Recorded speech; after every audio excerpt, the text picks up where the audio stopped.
Welcome back for another episode of Strive for 25.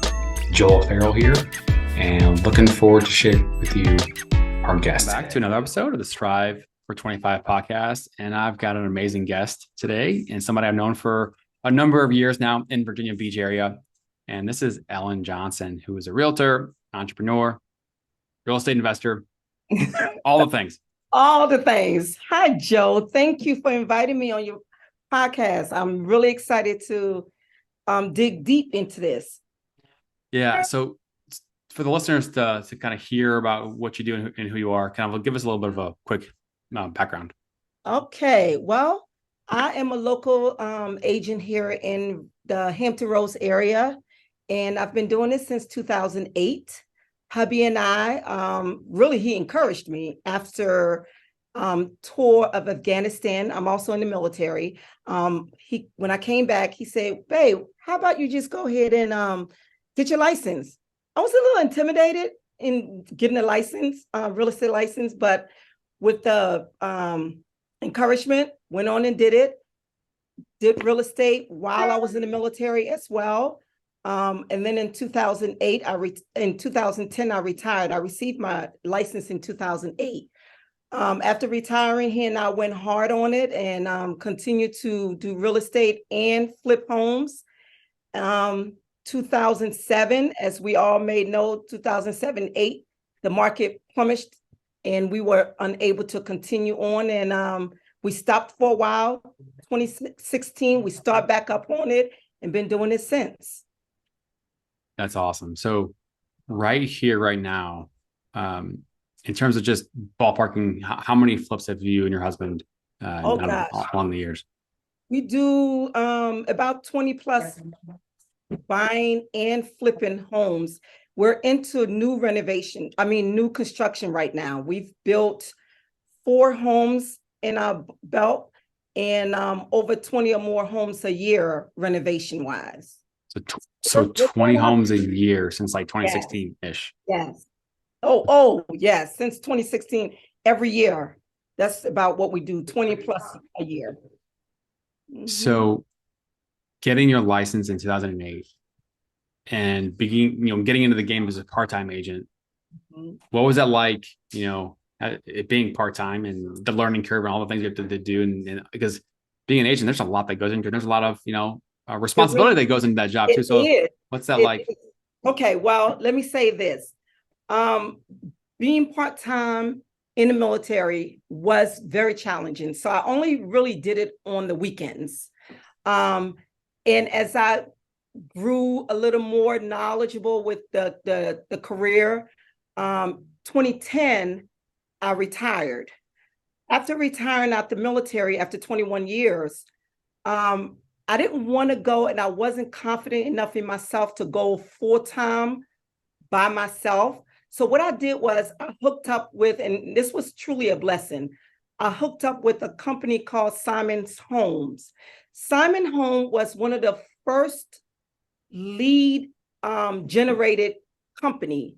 And I started off as being the assistant to the more dominant agents. And what I did was when lead came in, I would convert them from not sure what they wanted to do. And then I picked it up and recommended them to the loan officers, got them qualified. And once they were ready to go, they were sent off with the agents. So that's basically what my job was for about 3 years, because I wanted to know the ins and outs of everything. So after my learning curve of everything, I decided to go full time as far as being an agent. And a lot of people used to say, well, you have your license. Why are you doing an assistant job? Well, you have to start from somewhere. Being a military for 21 years, this is something new. So I was intimidated, to be honest with you. But with the help of Simon Homes and the agents, learned a lot, went full-time after 3 years, didn't look back since then. And as a matter of fact, I stayed with the company additional 3 years, 3 to 4 years, and was an agent, a full-time agent. And when I when I say I went full speed ahead, I was one of the top agents. So I was having people do my clients and converting them, and I was taking them out. With that being said, that taught me to, you have to start from somewhere to elevate as much as my husband and I have. So it's been a challenge, but the challenge was worth it. So before we kind of go deeper into the rewards, because real estate, it's a grueling industry, right? It's a 24/7 type of job in all It reality, really is. but there's definitely a lot of reasons why people do it, right? Yes. But the decision to get out of the military in 2010 and then getting into your foot into the door of real estate in 08, were those somehow correlated in terms of your decision making and getting out, or you were already going to be out in 10, or how did that all interlink together? Okay, it all ended up really, it wasn't a real estate decision to get out. The reason why I got out was because I had a year-old child. I have 3 kids. I had a 1-year-old at the time, and I had kids that were going to college and going to middle school, and they were all girls. So it was just time for me to go, and you know when it's time for you to go, regardless what branch or what career you're in, you know when it's that time for your career and what you were doing for so years, when you don't have that desire anymore. So after getting out, I really was going to go with working for the government, believe it or not. But you know how when God has your path, you don't know, you try to go another direction. But I think this was my destiny. My personality, my urge to want to help people, is all of that intel in curving me to do what I do now. As a leader in the military, I loved helping people. I was a leader I was a senior chief. So coming out into the field of real estate, I work with at least 85% of my clients are military. So again, I'm still doing and catering to my military folks as well. So Gotcha. yeah. And just a little bit of personal background, you mentioned, 21 years, right, in the military. Do you want to share a little bit of kind of, how you got in, what branch and all that? Okay. Well, I started in 1989, joined the military, stayed in and have done 3 different states. I wasn't one of those kinds, fortunately, that I traveled a lot. 89, I was in South Carolina. 95, I went to Jacksonville, Florida. And in 2002, I came to Virginia, and this is where I hatched my eggs and where I am today. But I've known my husband over 33 years. We're still partner in crime and work and, of course, marriage. We've had 3 kids. We have a 31-year-old, a 23-year-old, and an 18 who wishes graduating. She was the one when I went to Afghanistan. She was a couple of months. Well, she was 18 months old when I left to go to Afghanistan. So that was difficult. Although I only did 3 different tours in different states, I also I went out to sea a lot. My ship allows me to go out with my husband and I being dual military, which is where I met him in the military. He and I really, we kind of offset each other. I went on sea, he was on shore, and vice versa. So someone could be home with the children. Like I said earlier, in 2010, well, after I went to Afghanistan in 2005, being away for a whole year, which is the longest that I've ever been away, and which is kind of long for most Navy at the time ever been out. We're so used to going on a 6-month deployment. But because I went to Afghanistan boots on ground, I was there for a whole 12 months. And Skype was my best friend. That's when I could Skype my family and, keep in touch with them. But other than that, it wasn't as hard as I thought to get out, because I used to be called Josephine Navy because I love the Navy so much. So the adjustment to coming out and being an agent, I thought would be harder than what it wasn't, but it wasn't. It really wasn't. like I said, it was time. Yeah. The experiences, the infrastructure, the expectations of being in the military. How do you think that's kind of shaped separating you from the rest in the industry in real estate? Yes, in that that's a market? good question. Good question. Well, with that, as a 21-year veteran, you have been molded. Your thought process is more committed. You're used to making sacrifices. So while in the military, doing all of that, coming into the career of being a real estate agent, it's not a 9 to 5 job. Real estate is more or less a 24-hour, but 24 hours to the sense where your clients know that you're there for them. It can be at times when I first started, it was times where when we went on vacations, I would bring my computer and it's not closed. It's open on vacation. So with that, I think my clients had confidence in me. And even when you look on my review, it shows that I'm dedicated to my client as much as I was dedicated to the military. I gave my all and went above and beyond. Yep. Yeah. And I think it's so important, right? I mean, like kind of going in a different direction. Like someone can say, hey, you're in a situation right now where you're having a problem with whatever reaching your goal. This is what you should do, right? Yes. Here's the information, go do it. But if it were that simple, then we all be happy and successful because information is only part of the solution. There's other things that go into it, and emotions and relationships and accountability and all those things kind of plus a million other things go into it. And that's why, there's coaches on a team, there's coaches and bosses and infrastructures, right? So kind of going in a different direction. So real estate today, in this crazy market, how would you compare it to say 2016, 2015?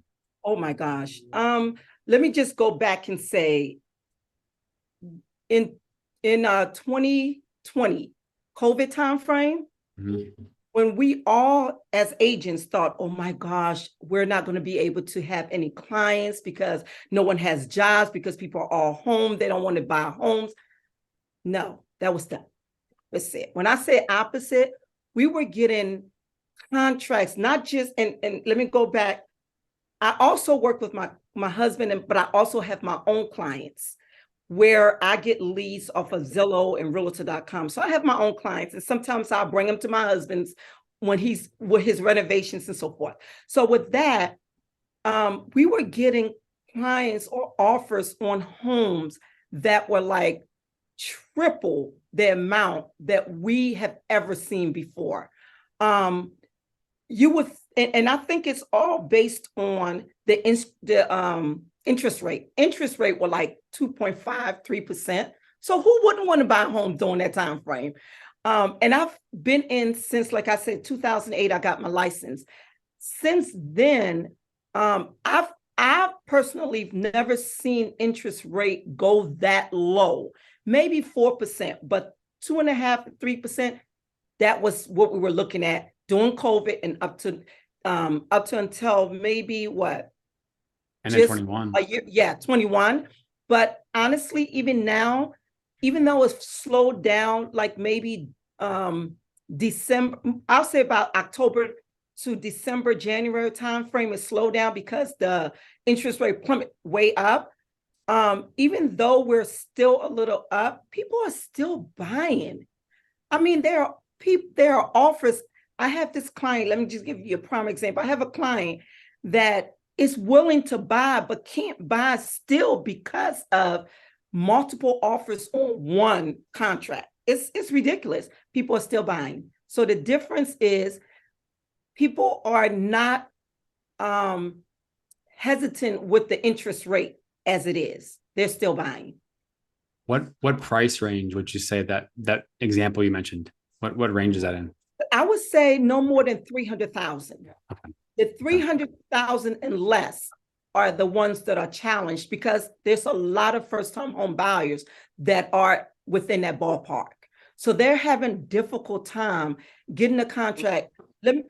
I have another situation where Even with, I listed a home over 3,000 or 4,000, and they don't last no more than 3-4 months, 3 months to max. Now, 3 months is a standard for a house that is more than 400,000. But if you can get a house and get all you want, closing costs is another thing.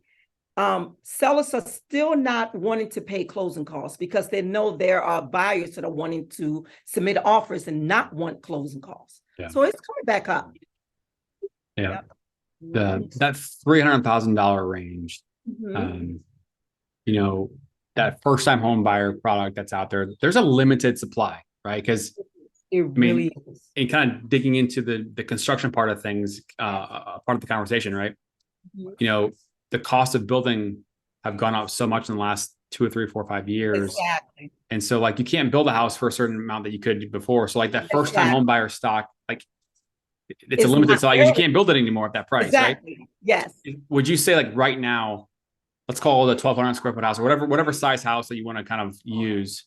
Okay. What's the minimum kind of price point that you can find in new construction out there in this environment? Oh gosh.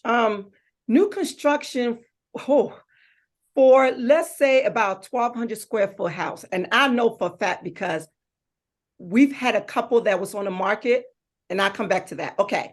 A 1,200 square foot house in Suffolk is going, and I'm talking about downtown, the city Suffolk is going for 265, 268.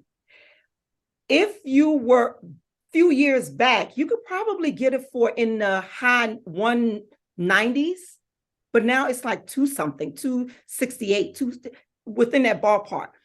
Let me tell you a little story on that same area, South Norfolk, with the 1,200 square foot. Well, hubby built a house there. We figured, 2 lots put together. It's going to be more advantageous for someone to buy because they're 2 brand new lots in a not quite established neighborhood. Those houses, as beautiful as they were, 1,900 square foot garage we built last year. We put on the market maybe about June timeframe for 310. 1,900 square foot set, and we just closed one of them in last month, and then got a contract on another one, which is the same 2 a week ago. So that's an example I'm trying to show. A 1,900 square foot house sitting for a whole year, crazy. Interesting. So, there's limited supplier out there. Cost of building have gone up. And I wish I had some data on this. I actually went to an event yesterday with a St. Louis Home Builders Association where they shared a ton of data about the rising costs, and like, lumber went up and has actually come down. Oh, yes. But nothing else has really come down like lumber has. Everything else, copper, all other material, aluminum. Yes. Yes. So how do you and your husband look over the last couple of years? Because things have been changing so rapidly, rates and prices and fees and everything's been changing so rapidly. Yes. Going on the market and picking up properties, picking up, lots, how do you guys look at that? Tell us a little bit about that. Okay. There are different avenues we go into to purchasing lots or homes, residence homes to renovate. We usually go into Hubzu. I don't know if you're familiar with that. Hubzu is one. Then you have, we have investors or wholesalers that come to us as well. That's another good way of buying stuff. Or we use the auction.com. That's another one, or homes that are being auctioned or land. So a lot of our lands that we're now building, we've had for maybe 2 years that we didn't want to do anything to it yet until just recently because the inventory is so low to purchasing homes. So wholesalers, the listings, or different places like auction.com is where we go to purchase our properties or our land. Now, what we do have to realize in this time frame is that because because the everything is so expensive, the wholesalers are coming in even more so substantially higher than what we anticipate. So we have to look at how much work we have to do and try to work our way down with the funds that we can use to purchase that home. So that's been a challenge. And I know that for a fact, a lot of bigger companies are not building homes right away. What they're doing is making sure they get get a contract in and then build for that specific person. But to like just build just to be building, a lot of them are not doing that any longer. So what we've done also in order to better us with our building power, what we're also doing is before we even after we've gotten a permit, let's say we're building on a house, after getting a permit, instead of waiting until after construction, we'll put a sign up and let the people know, a pre-sale. They can put an offer in as we're building or when we begin to build. And we've gotten good feedback on that as well. It's awesome. Mm-hmm. Do you want to maybe kind of walk through a start to finish example of identifying a lot, why that location, and then kind of the working with the county and permitting and all that stuff, just high level? Okay. All right. Let's say we are buying a property that needs renovation. So what we do is we'll get a call in, we'll go and look at the property inside and out, of course, depending on the comps in the neighborhood, which is my job is to make sure that the comp satisfy what we're going to do. If it's something that we need to increase the square footage due to the other homes in the neighborhood, we'll do that. Now, we don't like doing that because it's more time consuming with the city getting permits. It's very important if you are a great investor, please do your permits because it bites you later on when you don't do your permit. With all of that being said, so it varies on if the comp will hold what you're going to do. If a two bedroom, one bath, it is what it is in that neighborhood, then stick with it, renovate the interior and keep going.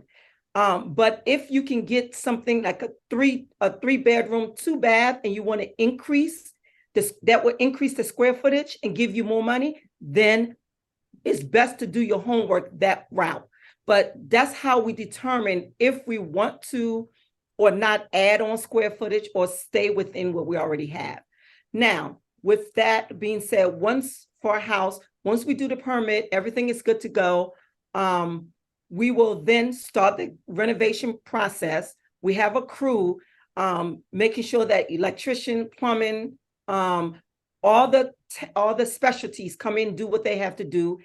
And once the house is completed, I go in, also I help my husband with the designing, whether we need to knock a wall down or add backsplash or what type of paint and what kind of decor we need to put in there. We never stage. That's another thing. I personally think it's a waste of money to stage, but it's a person's individual process. Now, if your home doesn't sell because you didn't do a good job and you have to stage, then do you.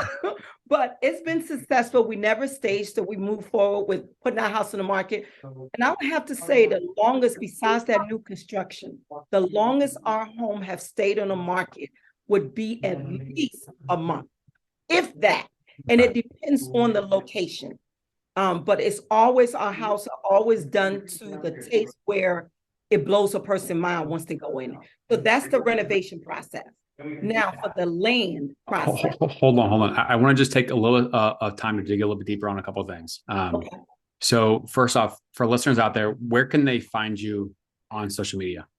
Oh, wow. I'm on Zillow. You can do Ellen Smith Johnson. I'll pop up on Google, on Zillow, on Google, Hosa.com. I'll pop up. But Ellen Smith Johnson, even I'm on FaceTime. I'm sorry, Facebook and Instagram. Ellen Smith Johnson. You'll pop me up. Okay, so if somebody says, "Hey, you know what? I want to come to Ellen and ask some questions about investing," or buying real estate, they can find you on Instagram. It's Yes. Ellen Smith Johnson. Yep. Cool. Okay. Yep. That example of a regular renovation, let's say you're not going to be adding square footage. Okay. So you have your kind of design and you have your plan. Yes. The request to county versus for permits versus it being approved and finished. Like, how long does that typically take? Oh gosh, when it's without the permit, it'll probably take about 4 weeks. Okay. 4 to 6 weeks to max. Okay. Now, with permit, oh gosh, it could take, we've had a house as long as 6 months waiting on the city.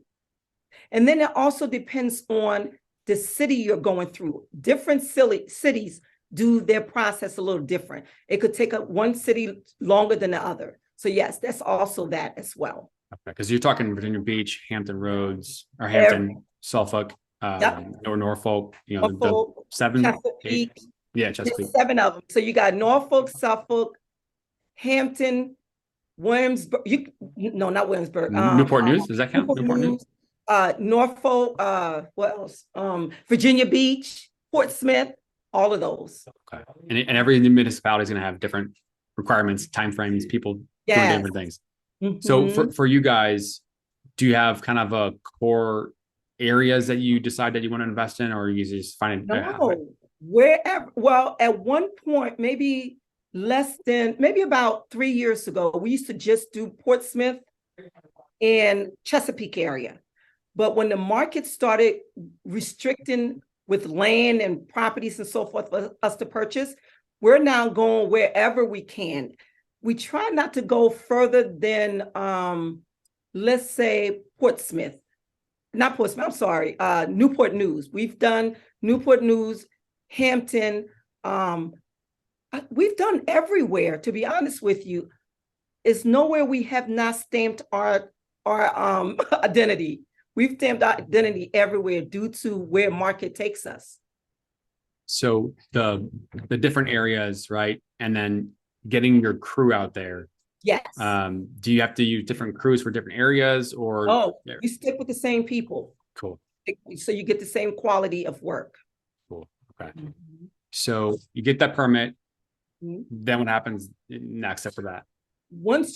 Now we're talking about the permit and not with just the regular renovation. Okay, regular renovation. We have people come out. What are they called? The specialties, the plumber. Basically, what we try not to do, we try not to knock down walls, because knocking down walls, if it's a low bearing, you have to go through the city. Now, let me rephrase that. We prefer to go through the city to make it legit.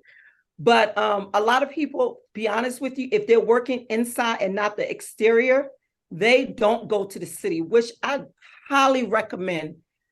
I recommend anyone do not do a permit if you're doing something that is permit required. But once we get in, we do the demolition first. So we have a demolition crew come in and do the demolition. Which means we take out everything in the kitchen, flooring, bathrooms, everything. We gut everything out and then go back. Now, we just finished a house, finishing a house in Newport News, where we had to take down all the drywalls because of the drywall looked so bad, and then also the smell that was in the house. So we took that out. So not every house needs as much extensive work than others. We've had one where when we bought it, we didn't expect underneath to be so bad, but we spent over $10,000 underneath in Suffolk because the joist underneath the crawl space was so bad, and we didn't realize it until after we start the renovation. So things like that, surprises. And I guess that's going into any type of project, right? There's always going to be stuff that like pops up. Yeah. Do you guys kind of build that into your budgets? Your kind definitely do. It's a contingency. Yes. Okay. Mm-hmm. Do you do it by percentages or like a dollar amount? Or kind of how do you guys? We do it by percentage, 5%. Okay. Mm-hmm. Yes, cool. Sir.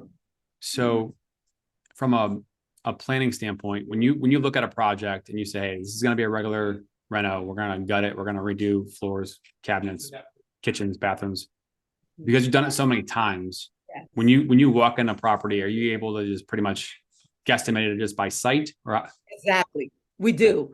And normally most of it, depending on, okay, if you need roof, AC, roof, AC, and windows are one of our largest or most expensive component of the renovation. Flooring, not bad, cabinets, that's okay. But when it comes to the HVAC, you're looking at between 7 to 10,000, depending on the square footage of the house. Roof, again, the square footage of the house, and also the windows. How many windows do you need? That can run up. So, and windows have gone up. I remember windows used to be 125, give or take. Sure. Now you're looking at some windows, depending on the style and so forth, you're paying over 200 or more for windows. So yeah, it varies. So start to finish on an average renovation, what do you think is the ballpark time frame? With permit, depending on the city, give or take 3 to 4 months, three to 6 months. When it's standard, you're not doing anything but cosmetic, you're looking at between 4 to 6 weeks. That's a big difference. Yeah, for sure. Do you when you go into the process of identifying a property and then deciding to pull the trigger, how do you analyze the numbers just from a high level? The comps is very important. As it's always important, if you're an investor, if you don't have an agent that can go and pull comps and do it in a way where it's beneficial for you, and when she recommends, or he or she recommends that, no, I don't think that's a good fit for you. For example, we will get something come in for $125,000 to fix up. And if that's the asking price, and you only have the comps of 200,000, and you're going to put 65 in the house, why are you doing that? It's a waste of time, honestly. But my husband and I, we used to start at 35 and plus profit. Now, the goal is 50K or more. If it's not worth 50K for renovation after we're done, we're not going to bother. So you have to know your comps, and you have to be able to analyze from what your comps say and how much you're going to be able to do in that house. If those two things don't coincide with each other, don't do it. Yeah. And then going into the new construction side of things. Okay. It's a different ball game, right? I mean, it's a different ball game, a little longer. Renovation, new construction time frame for us is between 4 to 6 months, but we've done it less than 6 months. The process, you have to start off, of course, by doing the surveys, making sure that, first you have to make sure that lot is buildable. Now, before even putting an offer in, you should make sure that you go to the city to make sure that land is buildable, because you can get land that is 1.5 acres, but half of that acre, or even more than half, is what is it called? Wetland. You can't build on that. So that's very important to make sure that you do your due diligence before even making an offer. Go to the city, find out things that you need to about that lot. And if it's not buildable, don't waste your money. Once you've gotten the, let's say you have, and we've done this a couple of times. We bought one lot that was the one that had the 2 lots on it, but it really wasn't 2 lots. It was really one lot that we had to subdivide and made it 2. So that's another thing too. If you have land that is big enough that you can put 2 houses on it, you have to go to the city, and it's a long process. It really is. You have to go to the city to get permission, and pay a lot of money because the city wants theirs too. You have to get money to do that. Now, another component that we also rely on is when you go to a lot and you look at it, make sure that it either is a lot that had a house on it or has a current house that you can knock down, because that water and sewer is very important, because that's a lot of money. Let me tell you this. We had to install sewer in those houses and believe 17,000. No, I didn't say 1,700. $17,000 to establish sewer in a lot. So that's part of your what is it called? Part of your budget, but still, it's always good to make sure that if it's not if it's not doesn't have any water or sewer, always make sure the budget is enough for you to be able to add it in, because that's very important. What you're saying though is that the water and sewer was already in the neighborhood, but you just had to tap into it. Yes. Now, if you can't do that, then you have to pay, and that's about 17,000. Now, let me tell you another one. We have another land in the Chesapeake area, Cedar Road. Anyone that knows the Chesapeake area, Cedar Road, Millville area. We've had this lot. We subdivided it. It's of course now 2 lots.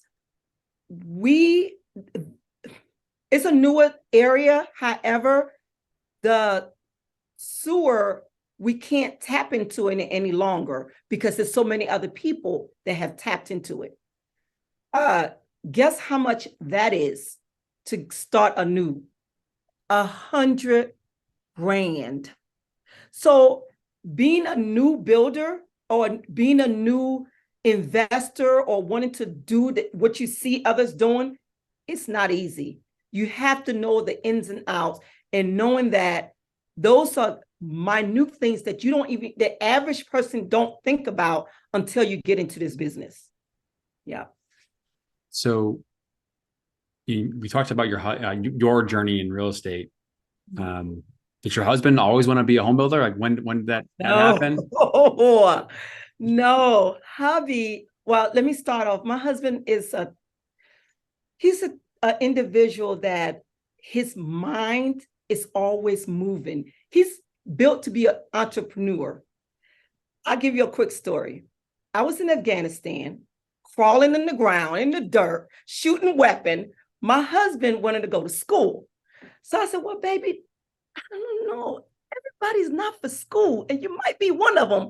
So what hubby did was sends me his homework while I'm dodging bullets and to help him with his homework.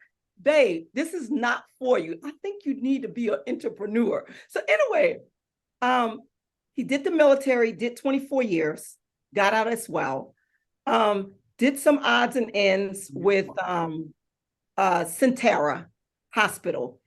But what made my husband decide to go full-time with real estate was I would see my husband, like if I had to meet him at a house to evaluate the house, he would have Centera van drive. I'm like, babe, you can't use the company van to do your own personal stuff. So this is really not for you.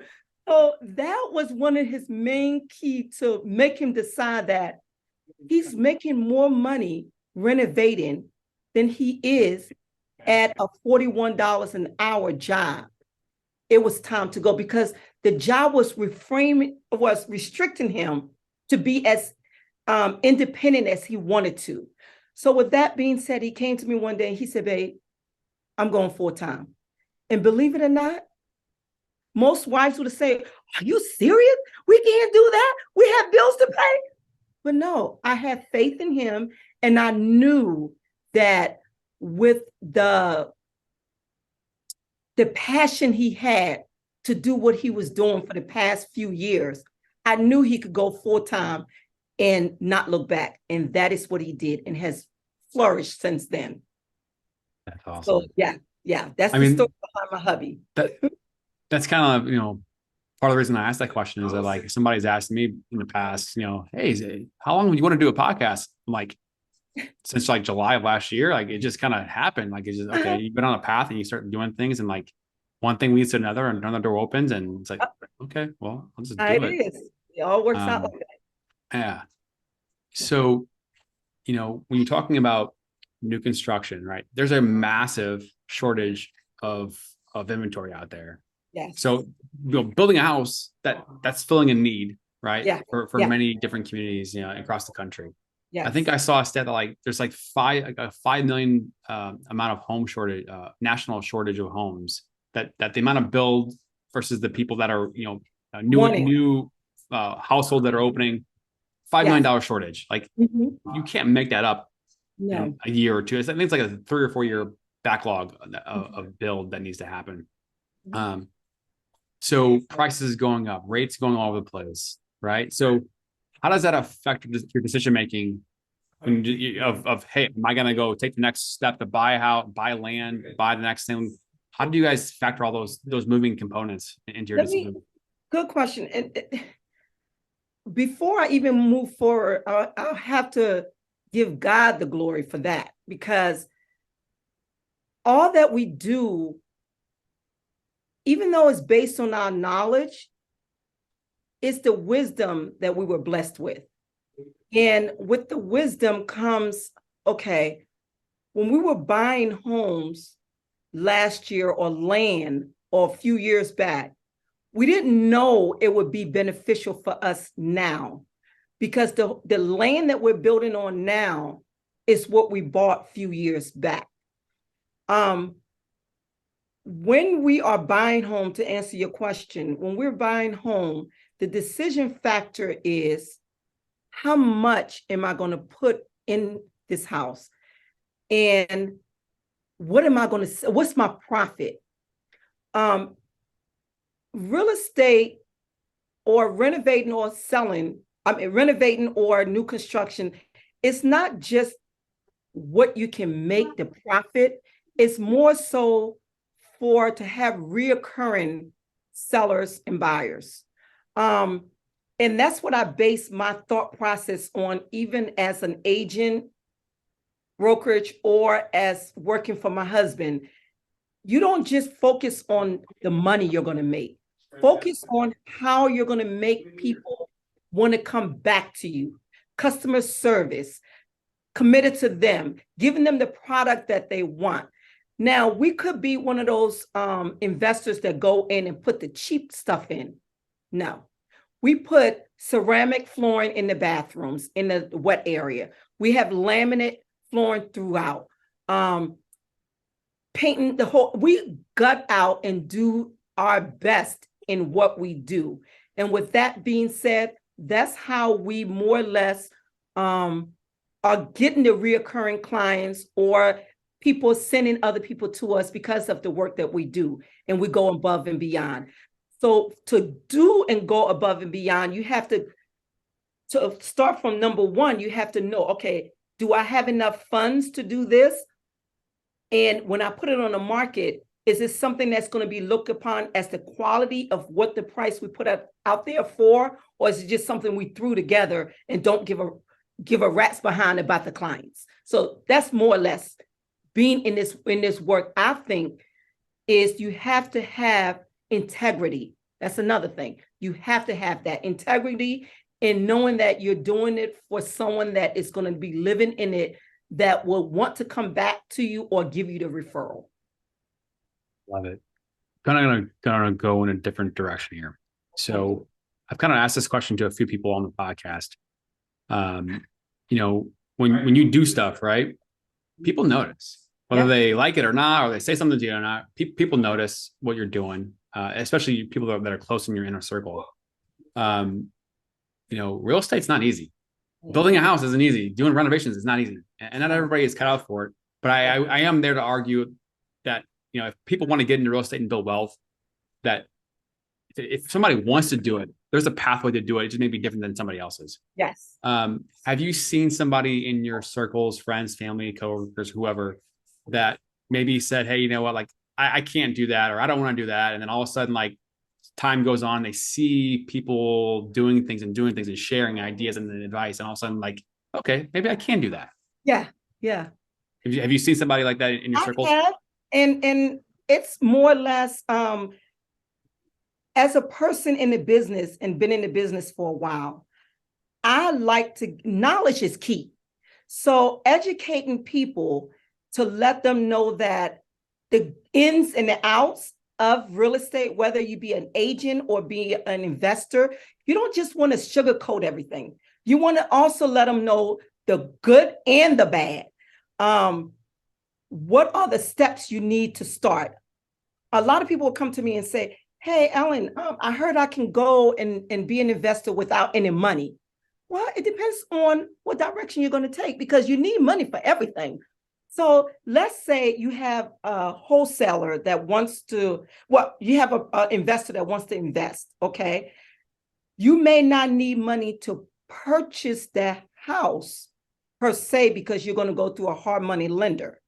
But you will need money for, well, you may not, but let me come back and say this. You will definitely need money for a down payment. Mm-hmm. A person, when we first started, we had investors that gave us, which again was a blessing, gave us our money for down payment. And we had investors that gave us money to buy the house. So with that being said, we didn't have to put any money down for some time. Yes, it is doable, but it depends on who you know and how your path meet with that person.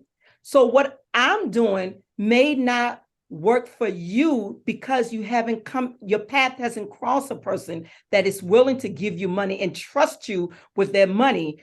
We had one guy that saw what we were doing, very interested in it.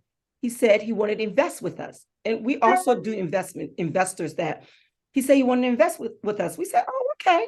So he comes and he gives us a certain amount for our down payment. And we made it clear to him. Now, you may see our houses leaving the market less than 6 weeks after we put on the market, but it's not guaranteed that it's going to do that. Maybe this house may sit for 3 months, may sit for 4 months. So we put the house on the market. We didn't get anything for like 2 months. And this man was freaking out. He was like, well, see, it's been on the market 2 months and I haven't got my money back yet. So what Anthony and I my husband and I ended up doing, because we didn't want the harassment. And even though we've already informed him that it's not guaranteed to be sold right away, we ended up giving him his money back, but without the interest he was going to give with us, because we didn't want him to feel that he had to stay in. So real estate is unpredictable. Let's say that. Very unpredictable. And you have to be strong-minded and be willing to, if you're new in the game, it's always good to shadow someone that's been in the game a while before you go out there and expose yourself. Yeah, I mean, I love that, because, you know, I've talked to a few people on the younger side of the curve. And, you know, one of the people has actually been on the podcast, and these guys just started their own service. Their company's called Bright Investor. It's a geo kind of spatial type of technology or something like that. They basically do like visual layering of maps of all the rental data of like rents and crime and industry stuff. So these guys, they sought out people in their industry and did work for free. They did work. They did, you know, help these people, these other investors out for free, learn from experts, and got in the door, you know, that kind of way. And it's like, that's good. If you really want to learn something, go find an expert and be their apprentice. Yes. You know? Yes. And that works a lot. Yes. Yeah. Mm-hmm. So kind of going back to the people around you, I use the term gravity. Like when you start doing all these things and you impact a lot of people in a positive way, and you, obviously it could be a negative way too, but we're talking positive, in a positive way. You know, people, you're going to, you know, impact people in a certain way. I call that a kind of a gravitational field. Mm-hmm. And so your kids, right? You mentioned 31, 23 31, teenager. 20, and believe it or not, they work for us. They were, wow. So it's all in the family. My 31-year-old is with us. She's a real estate agent as well. She also does, radio communication. She did that for a little bit, but she came back to work with the company. She also does our administrative stuff in-house. My 23-year-old, she's a professional basketball player, but when she comes home for the summer, for like the 3 months that she's home, she's working with us. So it's all in the family. It's all in the family. So we kind of positive. Well, let me tell you a small story where being an agent since, like I said, since '08, my oldest one, when she graduated from high school in 2000, was it 16? She graduated, if I'm not mistaken. And she saw what I was doing. She thought it was easy, quote unquote, easy. So she's like, Mom, you make it seem so fun. I want to do real estate. Got her license, started working with me. My leads came in, went to her. After about a year, my daughter said, Mom, you do make it look easy. I'm not cut up for this right now. So it's the new generation, patience. All they do is look at the money coming in, and they don't look at the commitment, the hard work, the sacrifices. All of that is out the door when they're thinking about that money that's coming in. So yeah, you have to have all of those. Yeah, I love this topic because there was a video, and I'm blanking on who said this, but there's some big names talking about this generation being, generation soft, and yeah, like he used the word, if somebody is a savage, somebody that's going to go make things happen, not take no, and just go get her. If somebody's a savage in that demographic, they're going to just take over the world, kind of a mentality. Yes. You're head and above, head over shield above the rest. And, I don't like those kinds of conversations because, you're kind of typecasting a lot of people, and there's always exceptions to the rule. But at the same time, there are so many people that are making money in creative ways, and yeah, maybe they're not working as harder as we may think that they should or whatever, but they're doing things in a different way and doing things creatively. And like the example that I kind of put out there is that, Tom Brady, we all know who Tom Brady is. Oh yeah. He's was a 7th round draft pick, pudgy coming out of college. Ran like a 5.2, right? Ran a 5.2 40-yard dash. Like if you saw him in a crowd, at a pickup game, he'd be the last person picked. Yeah. But that guy is the GOAT. Yes. Six Super Bowls. And like, he's never going to jump off the charts in terms of his athletic ability, but he used a different part of his body. Exactly. His mindset, his brain, the focus, the drive, all those things over and over, and just compounding effect of his mindset just transcended, his limitations. And like, if somebody understands some of these other principles that go into, focus and drive and, training your subconscious brain to help you reach your goal, like anything's possible. Anything is possible. Yes. You have to be willing to use your mind, be able to conquer barriers, and be able to just challenges come your way. You don't fold. You have to face head on with the challenges. So yeah, it's all of that and the strength that it takes to keep going when you're even in the guts. I know with being a real estate agent or just an investor, when houses are not being flipped or when houses are not being sold or bought, and your bank account is not rolling with the money, that's not the time to quit. It's time to maneuver, navigate another direction, see what you need to do to focus and bring you back to where you're at. It's not the time to fold. It's time to even go harder. That's what I always tell my kids. I love it. I love it. And, one of the books that's kind of changed my life and the way I look at some of the stuff, and there's many, but one of the ones is the book called Winning, which is by Michael Jordan and Kobe Bryant's trainer, Tim Grover. So, one of the things that like, just, because maybe I was just in the right point in my life where I was ready to receive the information, but like, He talks about, people counting down to a deadline, 5, 4, 3, 2. Oh, deadline's coming, stress, gonna throw a shitty product out there, or, half-ass your test. And he's like, no, the grades, they count up to a deadline. They don't care. Like, this is my goal. I'm not gonna sacrifice anything. I'm not gonna, settle for anything lower. This is my goal, and I'm gonna work every single day and not stop till I get there. I'm gonna count up day 100, day 200. And like, that's a little bit extreme probably, but like, that's how they think. And when you say, hey, you know what, this is my goal, and you don't stop, nothing's gonna stop you from reaching your goal unless something else happens, unless someone knocks you off this earth. Like, exactly. You're right. You're right. So, let me pick you back on that. Yeah. I don't know if I told you, I'm also a North Carolina broker and a VA broker. I'm not just an agent. I have my license as a broker. So it was more of a self-satisfaction to go and get my brokerage. So took the test. This is persistent. 13 Yes. 13 times. Wait a minute, I gotta show you something. Oh my God. 13 times have given me this. Where is it at? Real estate broker.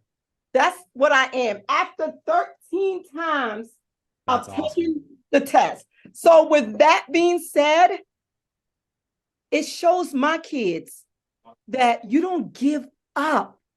A lot of people will be like, after the 5th time, I'm not going back. No, this is something that I wanted. And this is something that was a desire that was in my heart. And it won't come to you until you apply. And I had to apply. After that 13th time, oh my gosh, it's like a relief off my shoulder. So yes, 13 times. What was the choice of celebration after that? What did you guys do? Did you guys celebrate?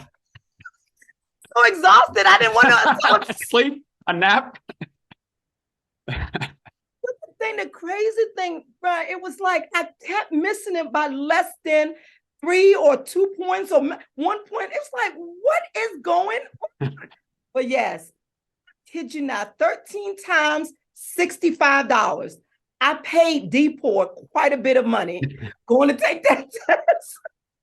I love, and that was kind of the point that I was bringing up with the Tom Brady thing. I was butchering the quote, but like the one guy said, "No, man, you're either born with it or you're not." And I'm like, no. Like, it's because you're not born with whatever it is, doesn't mean you can't still get there in a different way. And that's the thing that like I want to make sure people are very, very clear as, like, if you want something, yes, you gotta go. There's a way to do it. Maybe it's not the way that person did it. Maybe it's a different way. Way. Okay, like my North Carolina license. With that, most people had to take the test per se, but with me, because of my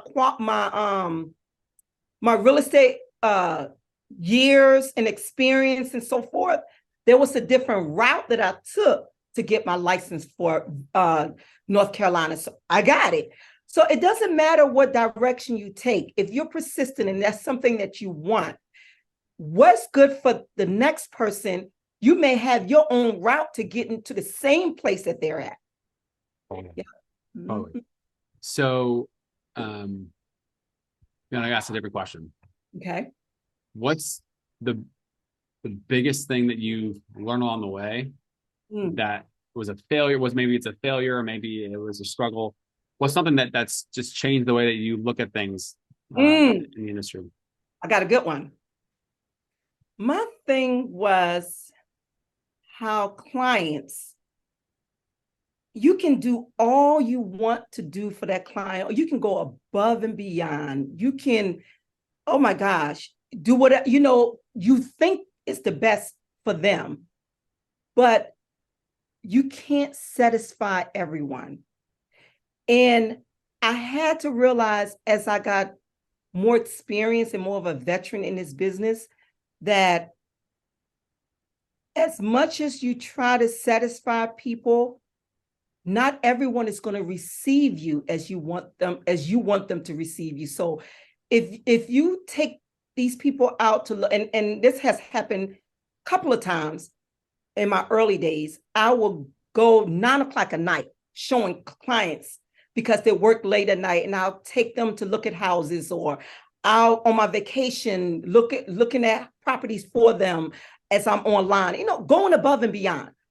And I get a text back from a client saying, well, I think I'm going to go with someone else because the person that I'm interested in is my sister's uncle, aunt, that's a real estate agent.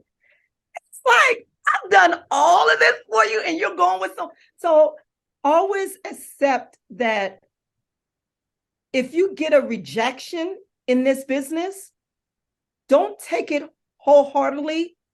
Don't give up, because there's more of a quantity. Let me say, it's more of a quality leads than it is quantity leads, because everyone is not going to like you, or everyone's not going to go all the way with you.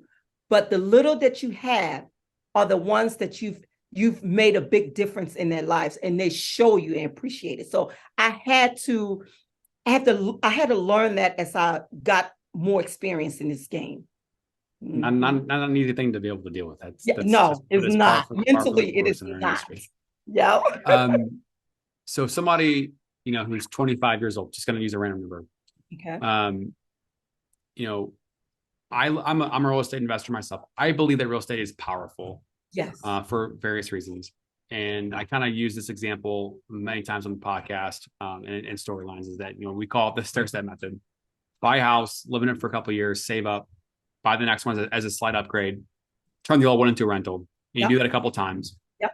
And the example I have on, I think, episode 17, 150 price is the first one, 250 price is the second one, 350 price is the third one, and then 450 price is the fourth one. So four properties. I think it's like 1.25 million in total purchase price.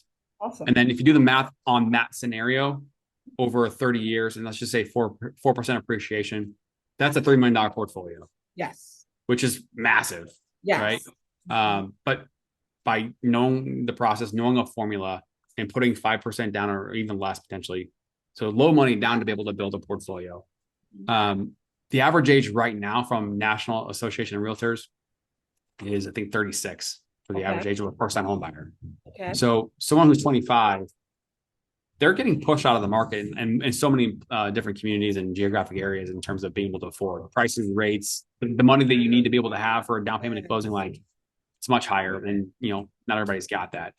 But I keep saying, if somebody can figure out how to be able to get to the point where they can purchase a home at age 25, if they want to build a portfolio, they've got a 10-year head start than the average person. Yes, than the average person. You're absolutely right. And then you do the math on that. That's a crazy amount of a head start. For the average person that you maybe come across or that you see, what's the biggest limiting belief or fear? What are you seeing kind of the younger generation talk about in terms of real estate? It's a few, but the most important is when a lot of them have not pulled their credit. So they're just looking, but they don't know what their credit score is. And if that's one of the things that I start off with my conversation with the younger folks, find your credit score first. Now, if the credit score is not the traditional credit score, of course, there are other programs out there or other lenders out there that can, assist with what they need to do for lower credit scores. So that's one of the main things, credit scores. The other thing is the down payment. Of course, first-time home buyers are going with the FHA. And with FHA, you have to put a 3.5% down. They don't know that there are programs out there that can help them out, that they don't have to bring that 3.5 at closing. They can bring it by monthly payments later on down the line after closing. So those two things are one of the main things that I get from a lot of younger folks that don't know, or they hear, or so my thing, like I said, I love to educate. Even if I don't get that lead, at least I've educated that person, and then they come back. Even better when they come back and say, do you remember talking to me about da da da da da? Well, I'm calling you back. That is the most honorable and it just makes my inside just warm because you remember me for what I told you months ago, months or a year ago. And most of the time, I don't even remember them. I'm like, oh, okay. So I had an impact on their life or whatever the situation was during that time frame. But yeah. That's awesome. So 2023, what are some of the goals you have out there for the year? Whew. Putting you on the spot. That's a spot. I want my husband and I to be able to get as many refurbish a neighborhood that have all of 3 keys, at least 10 of our homes there, whether it be renovation or new construction, because we're not just doing it for ourselves, it's revitalizing the community. So that's my greatest accomplishment I would like to have. Revitalizing the community. I love it. I love it. Mm-hmm. So, we're running out of time here. Is there any other piece of advice or thoughts that you want to throw out there to any aspiring entrepreneurs or real estate investors? Oh gosh. Well, like I said previously, new entrepreneurs or investors, please don't start the business without going shadowing someone, because it's not gonna benefit you in the long run. For example, when we put in contracts, and this is an example I want to set, we are veterans. When we put in contracts in a home that is on the listing, and we know that you can't exceed this amount in order to make any type of profit. And then you have the new ones that are putting in for full price offer or even above, and then realize it's too late once they've closed and they come into the house and they have to do and find contingencies that they weren't aware of. So it's always good to shadow someone, know what you're doing before you get yourself into it all the way and get exposed. Love it. That's my advice. So if somebody wanted to do that with you, I mean, could they reach out to you? I would love that. Okay. Yeah. Okay. Call me, Ellen Smith Johnson. Do you want to share your email? Yes, my email is the number 3 spelled out, keys, KEYS, the number 2, ahome@yahoo.com. So 3 keys, 2ahome@yahoo.com. Ellen Smith Johnson on all the resources that you can go through. Okay. Right. Have you ever had somebody shadow you like that? Have you ever had somebody reach out to you to shadow you? Yes. We had a couple of people. Yes. Cool. Cool. That's awesome. Okay. Yes, sir. Well, that's awesome. So later in the year, some point in time down the road, we have to have you back on. Okay. You mentioned 10 homes in a neighborhood. That would be awesome. So you got some big goals there. Yes. Well, thank you so much for coming on and spending time with us today and sharing. I love it. I love hearing all the storylines and all the things that you guys are doing. Appreciate it. And thank you for inviting me, and wish you well in your new venture. And we'll keep in touch. All right. Thanks, Ellen. All righty. Bye-bye.